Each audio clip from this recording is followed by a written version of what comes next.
जुलै 2026 post ऑफिसच्या ज्या 12 scheme आहेत या स्कीमचे इंटरेस्ट रेट हे काही स्कीमचे बदललेले आहेत तर काही स्कीमचे आहे तसेच आहेत। आपण आजच्या व्हिडिओमधून पाहणार आहोत की पोस्ट ऑफिसच्या ज्या स्कीम आहेत मग त्यामध्ये सेव्हिंग अकाउंटची स्कीम असो किंवा टाइम डिपॉझिटची 1 year time deposit, 2 year time deposit, 3 year time deposit, 5 year time deposit scheme असो किंवा रिकरिंग डिपॉझिट स्कीम असो किंवा नॅशनल सेव्हिंग सर्टिफिकेट स्कीम असो, पब्लिक प्रोव्हिडंट स्कीम असो, किसान विकास पात्र स्कीम असो किंवा सुकन्या समृद्धी योजना असो किंवा सीनियर सिटीजन सेव्हिंग स्कीम असो, या सर्व स्कीमचे इंटरेस्ट रेट नेमके 1 जुलै 2026 पासून किती झालेले आहेत तेच आपण आजच्या व्हिडिओमधून डिटेलमध्ये पाहणार आहोत। त्यामुळे व्हिडिओ स्किप न करता शेवटपर्यंत पाहायचा आहे। सर्वांसाठी अतिशय महत्त्वाचा हा व्हिडिओ ठरणार आहे आणि जर चॅनलवर नवीन असाल तर अशाच महत्त्वपूर्ण आणि नवीन अपडेटसाठी चॅनल सबस्क्राइब करून शेजारील बेल आयकॉन सुद्धा ऑन करून ठेवा, म्हणजे असेच महत्त्वपूर्ण अपडेट तुमच्यापर्यंत रेग्युलर पोहोचत राहतील। तर नमस्कार, मी पूनम आणि तुम्ही पाहत आहात पुन्हा एक नवीन अपडेट। तर बघा, पोस्ट ऑफिसच्या ज्या स्कीम आहेत तुम्ही कंपेअर केलं तर बँकांच्या तुलनेत पोस्ट ऑफिसच्या ज्या स्कीम आहेत त्या स्कीम ह्या जे इंटरेस्ट रेट आहे ते इंटरेस्ट रेट हे जास्तच देत आहेत। आपण प्रत्येकी एक करून स्कीम पाहणार आहोत इंटरेस्ट रेट नेमका किती आहे आणि या इंटरेस्ट रेटवरती तुम्ही जर इतकी रक्कम गुंतवणूक केली, सेव्हिंग केली तर तुम्हाला किती पैसे मिळू शकतात ह्याचे एक एक्झाम्पल सुद्धा आपण पाहणार आहोत। तर सर्वात पहिली पाहूया ती म्हणजे सेव्हिंग अकाउंट स्कीम।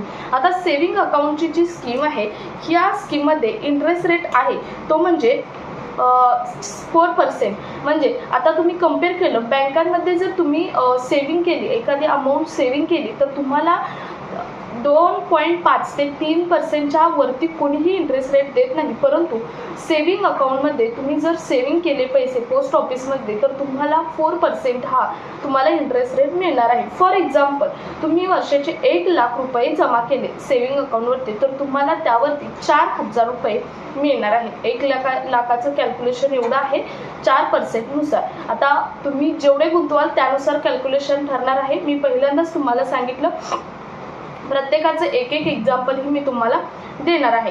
त्यानंतर दुसरी स्कीम आहे ती म्हणजे टाइम डिपॉझिट। आता टाइम डिपॉझिटमध्ये 4 येतात, 1 इयरचा टाइम डिपॉझिट, 2 इयर, 3 इयर आणि 5 इयरचा टाइम डिपॉझिट। आता त्यातील सर्वात पहिला म्हणजे 1 इयर टाइम डिपॉझिट स्कीम आहे। थोडक्यात ही एफडीची स्कीम आहे। आता या स्कीमचा व्याजदर आहे तो म्हणजे 6.9% म्हणजेच 6.9% इंटरेस्ट रेट आहे। जर फॉर एक्झाम्पल जर तुम्ही या स्कीममध्ये 1 लाख जमा केले तर तुम्हाला या स्कीममध्ये व्याज मिळणार आहे ते म्हणजे 7,100 रुपये व्याज या स्कीममध्ये मिळणार आहे। त्यानंतर पुढची स्कीम आहे, आता पहिली बघितली 1 इयरचा टाइम डिपॉझिट स्कीम, त्यानंतर दुसरं म्हणजे 2 इयर टाइम डिपॉझिट स्कीम। आता 2 इयर टाइम डिपॉझिट स्कीमसाठी तुम्हाला व्याजदर लागू होणार आहे तो म्हणजे 7%, म्हणजेच इंटरेस्ट रेट आहे तो 7% आहे। आता ह्याचंही एक एक्झाम्पल घेऊया।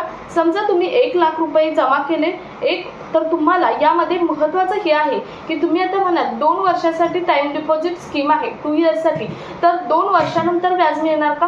तर नाही, तुम्ही 1 वर्षानंतरही त्याचं व्याज घेऊ शकता। आता तुम्हाला एका वर्षात या स्कीमचं 7%ने व्याज किती मिळणार आहे तर 7,200 रुपये मिळणार आहे पहिल्या वर्षानंतर। त्यानंतर दुसऱ्या वर्षानंतर सुद्धा तुम्हाला व्याज किती मिळणार आहे 7,200 रुपये। 2 वर्षानंतर सुद्धा तुम्ही हे व्याज हे घेऊ शकता, इंटरेस्ट रेट तुमचा जमा झालेला घेऊ शकता किंवा तुम्ही 1 वर्षानंतर सुद्धा इंटरेस्ट रेट हा घेऊ शकता। त्यानंतर तिसरी स्कीम आहे म्हणजे 3 इयर टाइम डिपॉझिट स्कीम।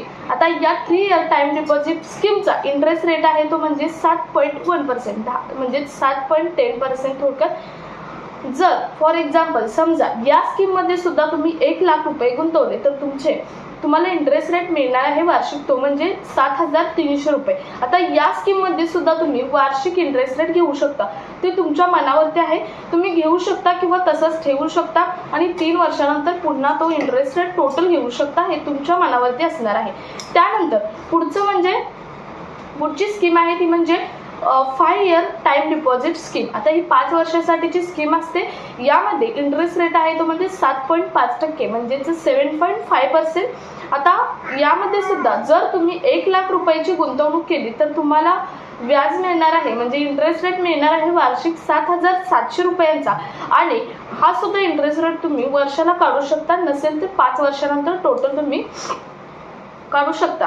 त्यानंतर पुढची आणि महत्त्वाची स्कीम आहे ती म्हणजे रिकरिंग डिपॉझिट स्कीम, ज्याला RD म्हटलं जातं. ही स्कीम ही 5 वर्षासाठीची स्कीम आहे आणि या स्कीमचा इंटरेस्ट रेट आहे तो म्हणजे 6.7% म्हणजे 6.7% आहे. दर महिन्याला तुम्हाला पैसे जमा करायचे आहेत. या स्कीममध्ये तुम्हाला वर्षाला नाही तर दर महिन्यालाच पैसे जमा करायचे आहेत आणि तुम्हाला इंटरेस्ट रेट मिळणार आहे तो म्हणजे 5 वर्षानंतर 6.7%. त्यानंतर तुम्हाला पुढची स्कीम आहे ती म्हणजे महत्त्वाची आणि तुम्हाला महिन्याला इन्कम करून देणारी स्कीम आहे ती म्हणजे मंथली इन्कम स्कीम, ज्याला MIS स्कीम्स असं म्हटलं जातं. याचा इंटरेस्ट रेट आहे तो म्हणजे 7.40%. अतिशय चांगला इंटरेस्ट रेट आहे, 7.40%.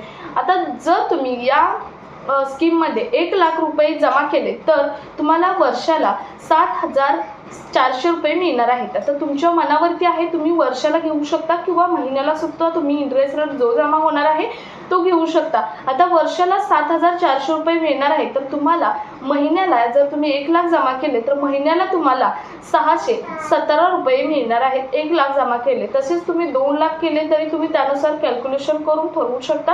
आता प्रत्येक अमाऊंटचं कॅल्क्युलेशन इथं सांगणं पॉसिबल नाही, जास्त डिस्क्रिप्टिव्ह व्हिडिओ होतो, त्यामुळे प्रत्येकाचं एक एक्झाम्पल देऊन तुम्हाला आजच्या व्हिडिओमधून या स्कीम समजवण्याचा थोडक्यात प्रयत्न आहे. त्यानंतर पुढचा आहे स्कीम ती म्हणजे नॅशनल सेव्हिंग सर्टिफिकेट स्कीम. याचा इंटरेस्ट रेट आहे 7.40% म्हणजेच 7.70% आहे. त्यानंतर पुढची स्कीम आहे ती म्हणजे पब्लिक प्रोव्हिडंट स्कीम, ज्याला म्हटलं जातं PPF स्कीम. याचा इंटरेस्ट रेट आहे तो म्हणजे 7.1% म्हणजे 7.1%. आता 15 वर्षासाठी स्कीम आहे ही, 15 वर्षाचा. याचा टाइम पिरियड किती आहे तर 15 वर्ष आहे. कमीत कमी तुम्ही या स्कीममध्ये वर्षाला 500 रुपये गुंतवू शकता, परंतु तुम्हाला या स्कीममध्ये 500 रुपये तरी सेव्ह ठेवायचे आहेत. पूर्ण जर तुम्ही स्कीममध्ये काहीच पैसे नसेल तर तुमची ही स्कीम बंद केली जाणार आहे. त्यामुळे पब्लिक प्रोव्हिडंट फंड PPF मध्ये तुम्हाला वर्षाला मिनिमम 500 रुपये तरी सेव्ह करायचे आहेत. त्यानंतर आणि महत्त्वाचं म्हणजे हे स्कीम पूर्णपणे टॅक्स फ्री स्कीम आहे. या स्कीमचा महत्त्वाचा बेनिफिट हा आहे की ही स्कीम आहे ही पूर्णपणे टॅक्स फ्री स्कीम आहे. त्यानंतर पुढची स्कीम आहे ती म्हणजे KVP. आता किसान विकास पात्रा या स्कीमचं नाव आहे, परंतु किसान विकास पात्रा असं जरी नाव असेल तर तुमच्या मते फक्त यामध्ये शेतकरी म्हणजेच किसानच सेव्हिंग करू शकतो तर असं नाही. या ज्या सर्व स्कीम आहेत यामध्ये प्रत्येक व्यक्ती सेव्हिंग हा करू शकतो. आता या KVP ही जी स्कीम आहे या स्कीमचा इंटरेस्ट रेट असून या स्कीममध्ये तुमचे पैसे डायरेक्ट डबल होतात. म्हणजे तुम्ही जर 1 लाख रुपये जमा केले तर तुमचे 2 लाख रुपये तुम्हाला मिळणार आहेत. म्हणजे ह्या स्कीममध्ये डबल ही स्कीम आहे ती डबल पैसे करणारी स्कीम आहे किसान विकास पात्रा, ज्याला KVP असं म्हटलं जातं. त्यानंतर पुढची आणि मुलींसाठीची स्कीम आहे ती म्हणजे लहान मुलींसाठीची स्कीम आहे ती म्हणजे सुकन्या समृद्धी योजना. आता SSY योजना ही जी महत्त्वाची आणि भरपूर पब्लिश्ड ही योजना आहे. भरपूर मुलींची या योजनेमध्ये अकाउंट आहेत या पोस्ट ऑफिसच्या योजनेमध्ये. तर ही पोस्ट ऑफिसची जी सुकन्या समृद्धी योजना आहे या योजनेचा इंटरेस्ट रेट आहे 8.2%, 8.2% इंटरेस्ट रेट म्हणजे अतिशय चांगला इंटरेस्ट रेट आहे. आणि या योजनेत मेन म्हणजे 10 वर्षाच्या खालील मुलींचंच अकाउंट ओपन करता येतं. 10 वर्षानंतर मुलींचं अकाउंट ओपन करता येत नाही. 10 वर्षाच्या खालील मुलींचं अकाउंट ओपन करून तुमच्या मनाने कितीही पैसे तुम्ही या स्कीममध्ये गुंतवणूक करून तुम्ही महिन्याला 8.2% व्याज हे तुमचे जमा हे होणार आहे. महत्त्वाचं म्हणजे ही स्कीम तुम्हाला 18 वर्षानंतरच बंद करता येणार आहे, कारण शासनाने किंवा पोस्ट ऑफिसने विचार करतानाच ही स्कीम मुलींच्या उच्च शिक्षणासाठी आणि मुलींच्या लग्नासाठी ओपन केलेली स्कीम असल्यामुळे 18 वर्षाची अट ही स्कीम बंद करण्यासाठी देण्यात आलेली आहे. त्यानंतर पुढची आहे आणि वृद्ध व्यक्तींसाठी ज्येष्ठ नागरिकांसाठी महत्त्वाची स्कीम आहे ती म्हणजे सिनियर सिटीजन सेव्हिंग स्कीम, ज्याला SC स्कीम असं म्हटलं जातं. याचा इंटरेस्ट रेट सुद्धा आहे 8.2%. आता सिनियर सिटीजनला बऱ्यापैकी इंटरेस्ट रेट बँका सुद्धा चांगलाच देतो, परंतु पोस्ट ऑफिसमध्ये या स्कीममध्ये जर तुम्ही गुंतवणूक केली तर तुम्हाला 8.2% जो इंटरेस्ट रेट आहे तो इंटरेस्ट रेट हा मिळणार आहे. तुम्हाला हा इंटरेस्ट रेट दर 3 महिन्याला मिळणार आहे, महिन्याला नाही तर दर 3 महिन्याला मिळणार आहे. तुम्ही तुमच्या मनाने कितीही अमाऊंट यामध्ये गुंतवू शकता. शेवटची अमाऊंट म्हणजे मॅक्झिमम 30 लाख रुपयांपर्यंत तुम्ही अमाऊंट गुंतवू शकता आणि तुम्ही दर महिन्याला एक तुमच्या पेन्शन स्वरूपात तुम्हाला आर्थिक सपोर्ट म्हणून तुम्ही हे व्याज हे घर बसल्या तुम्ही मिळवू शकता. तर सिनियर सिटीजन सेव्हिंग स्कीम ही सुद्धा अतिशय महत्त्वाची आणि सिनियर सिटीजन लोकांसाठी महत्त्वपूर्ण ठरणारी स्कीम आहे. तर या होत्या पोस्ट ऑफिसच्या 12 स्कीम ज्यांचा इंटरेस्ट रेट 1 जुलै 2026 पासून आत्ता आपण बघितला त्या पद्धतीने आहे, एक्झाम्पलद्वारे बघितलेलं आहे. यामध्ये तुम्हाला एखादी स्कीम जर डिटेल हवी असेल तर कमेंट करून नक्की सांगू शकता किंवा तुमचा काही थोडक्यात प्रश्न असतील तर कमेंट बॉक्समध्ये नक्की विचारा. हा व्हिडिओ जास्तीत जास्त ठिकाणी शेअर करा. भेटूयात पुढच्या एका अशाच नवीन अपडेट सोबत. तोपर्यंत धन्यवाद.